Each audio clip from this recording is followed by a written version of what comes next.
He was better than I thought. The kid's good. There's no denying that. But he's better than everybody except me.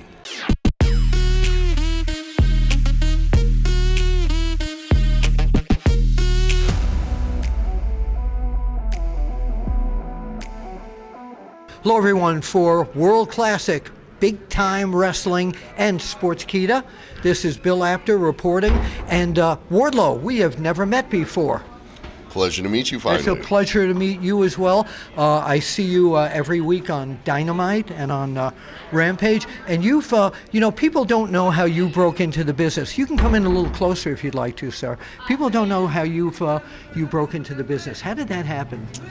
I was actually at a Monday Night Raw in Cleveland, and somebody handed me a flyer for a live pro wrestling show, and a wrestling school was promoted on the back. Right. So I called them the next day and started with them. It was called The Dungeon in Cleveland. Yes. And then shortly after that, Matt Justice took me under his wing and introduced me to IWC in Pittsburgh. Okay, and how did the transition happen to All Elite Wrestling, AEW? After a number of years of working on the indies, I got a phone call from QT Marshall.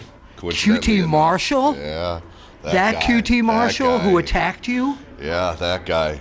And he introduced me to Cody. They flew me down to Atlanta, and he introduced me to Cody, and the rest was history. Yeah, did you train at the Nightmare Factory at all? That night I did. Yes. So getting to currently Hobbs and QT Marshall, one of your mentors, attacking you, that came out of nowhere. What were you thinking? What were they thinking?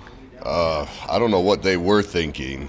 They'll probably be regretting that soon. Yeah. But yeah, at this point, you can't trust anybody, and I think a famous man told us that one a while back. Yes, actually. DTA, right? Yes, and a promoter back in the 70s told me, he said, don't trust anyone in this business, including him, and that was while he was picking my pocket. Yeah. So, yeah. I tell people that all the time. So let's go through a little scouting report. There's one guy on the roster there that annoys everybody, and it's his real-life personality, too. The Bar Mitzvah Kid. We're talking about Maxwell Jacob Friedman and MJF. Strengths, weaknesses. He's real strong on the mic. Oh, yeah. I guess we could say he's pretty decent in the ring. But realistically, for any of those who say he has no weakness, Wardlow is his weakness. Oh, I like that. What did you think about his Iron Man match? It was good. It surprised me. I think it surprised a lot of people. Was he better than you thought he would be in that match? Yeah, he was better than I thought.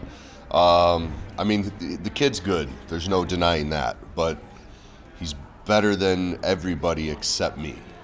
I like that. All right, let's look at the strengths and weaknesses of John Moxley. Mox is a tough dude. Another Ohioan. Yes.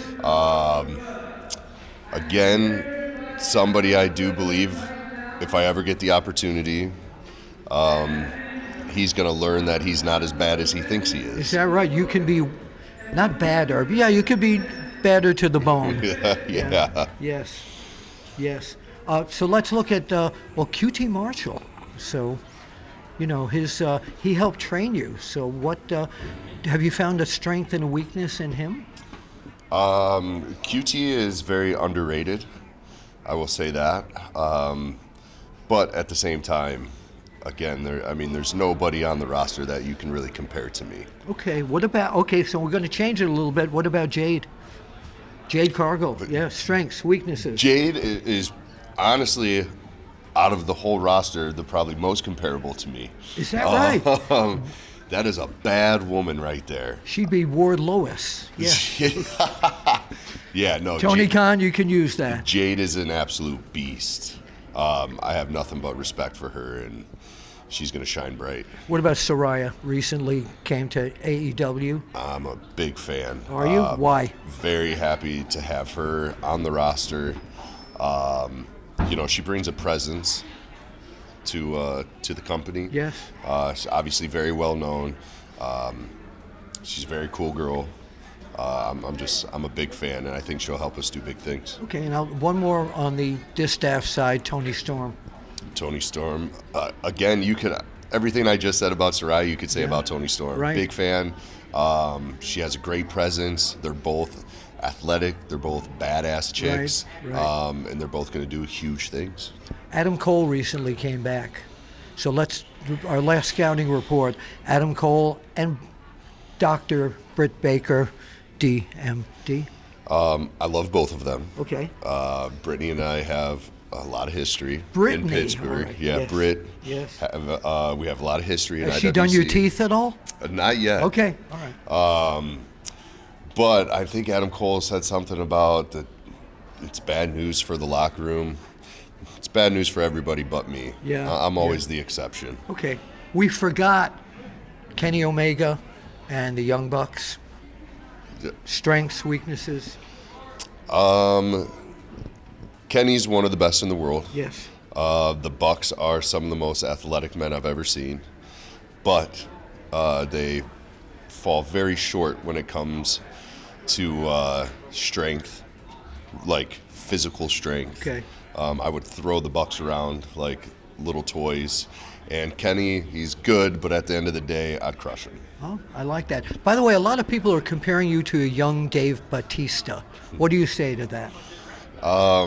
Very flattered by that. Okay. Dave was a very big inspiration of mine, so I'll take the comparisons all day. Other than you, who's the 2022 Wrestler of the Year in AEW? Ooh, man. Probably, I don't know. I love Bryan Danielson. He's my favorite wrestler. Right. So. Okay. All right. For Wardlow and me, Bill Apter, here at in Chillicothe, Ohio, for Big Time Wrestling. If you wouldn't mind pointing out to the camera. No. Where are you going? Point out to the camera. We have a terrific camera guy, and we always say we'll see you at the matches. We'll see you at the matches. Well said. Guy just stole my tagline.